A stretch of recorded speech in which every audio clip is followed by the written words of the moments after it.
Jack, and I'm chair of Better Austin Today Political Action Committee.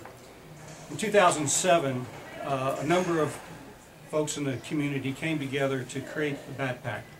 They brought together neighborhood associations, environmental activists, social equity advocates, and folks that were concerned about local and small businesses.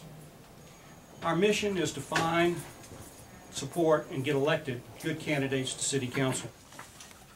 Brigid Shea also gets our endorsement for Mayor of Austin. She has the right experience, personal honesty, and integrity to lead Austin, and I am proud to call her a friend. Yes. We admire how Brigid Shea fights for causes she believes in. Her candidacy gives Austin voters a clear and positive alternative to what is now happening at City Hall. Ms. Shea's ability to deal with complex issues, build consensus on issues, and her maturity will be welcomed additions to City Council with no shortage of hot-button issues on future agendas. She understands that Austin already is an attractive place to move to, so new growth should not be subsidized. It should pay its own way and not be a burden on the existing residents and businesses. She will ensure that city policies always put affordability, tax fairness, and sound fiscal management as the top priorities in all matters before City Council. Here are a few more reasons why we endorse Ms. Shea. She opposes the ill-considered, willy-nilly corporate tax giveaways that seem to be acceptable to the current incumbent. Yet she understands the important role that the city plays in keeping our economy strong and believes that we need stringent financial analyses on how incentives will help our community before we give tax dollars away. To support our schools, Ms. Shea will provide the leadership to build a collaborative effort with AISD and other school districts to identify just what the city can do to keep our neighborhood schools open, safe, and successful. She is a strong supporter of small and local businesses as the backbone of a thriving economy in Austin. She believes in greater fiscal discipline to ensure that our city budget and debt stays, and especially the debt, stays within our means and does not put our future in financial jeopardy in uncertain economic times. Her environmental credentials reflect a balanced approach to protecting our natural resources as our city grows. For these reasons and many more, PAC strongly endorses Brigid Shea and urges all Austin voters to turn out and elect her as Austin's next mayor. I think there are very specific actions of the council that have contributed to a rising cost of living in Austin. I've identified them, I've talked about them on the campaign trail, but I'll just do the highlights. In 2009, this mayor and council voted to change a long-held practice of requiring developers to pay their fair share for the very large extensions of very large water and sewer lines. And they made it a 100% reimbursement policy. And so what that means is that we're paying the more than $13 million plus to extend the very large water and sewer lines to the Formula One site. That will be one of my first priorities, to change that policy back. No other community in Central Texas has a 100% reimbursement policy. And when those city engineers were interviewed, some of them actually said, we wouldn't do that to our citizens. It's not fair to ask our citizens to pick up 100% of the cost of these large infrastructure extensions.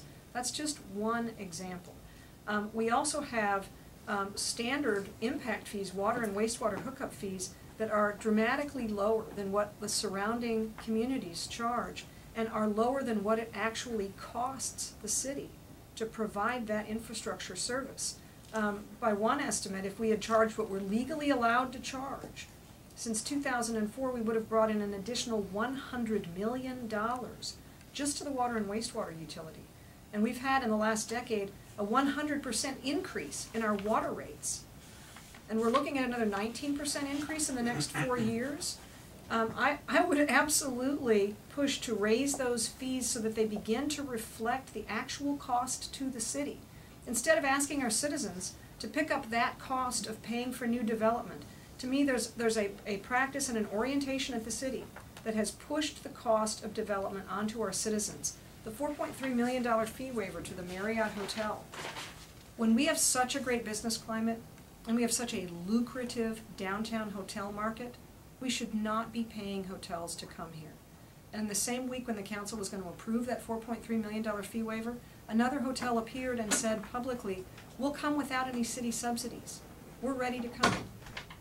I would have taken that offer, or I would at least have said, let's see if we can't get both of these without paying these hotels to come here. We had already made a substantial public investment in the downtown when we expanded the convention center in 1998, which I supported, because part of the argument was, we're missing out on big conventions, we don't have a big enough center, let's expand it, bring more tourism dollars to town, they're clean dollars, they come here, spend money, and then leave without requiring us to build new roads, hire more police, and build more fire stations, and build more schools. And I supported it. But that was an enormous public investment, hundreds of millions of dollars. And we succeeded wildly. We now have many more tourists coming to town than we have hotel rooms to house them. So why are we paying hotels to come here? And the same year that we did that $4.3 million fee waiver, which would have been revenue to the general fund, the city told the citizens, I'm sorry, we don't have enough money to keep all your community pools open, so we're going to have to close some. And I'm sorry, we don't have enough money to fully staff the libraries and keep them open for all the hours, so we're going to have to cut them back. And I'm sorry, we don't have the money for the Trail of Lights, so we're going to have to cancel that. That's another example of where we're shifting the costs onto the citizens and shorting them on city services. So these are practices that I think are causing the quality of life in Austin to decline, and are contributing to Austin becoming less and less affordable. Many, many families have told me that they are literally calculating the number of years that they can afford to stay in Austin because of the continual 10% increase every year in their property tax rates. And that's because the appraisals have gone up so much. We've also just released information on that.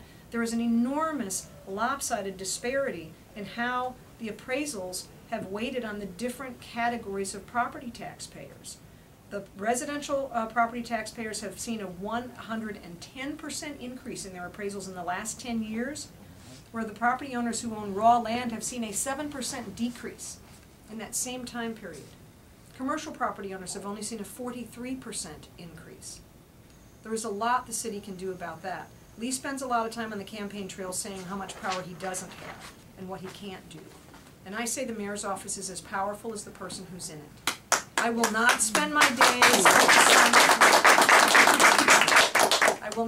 days focusing on what I can't do.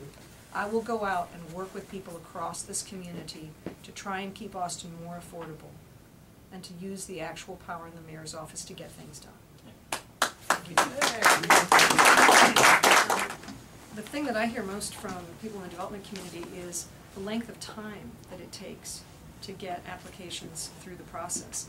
And I know that the staffing level is chronically understaffed in these departments. And to me, that's a management issue.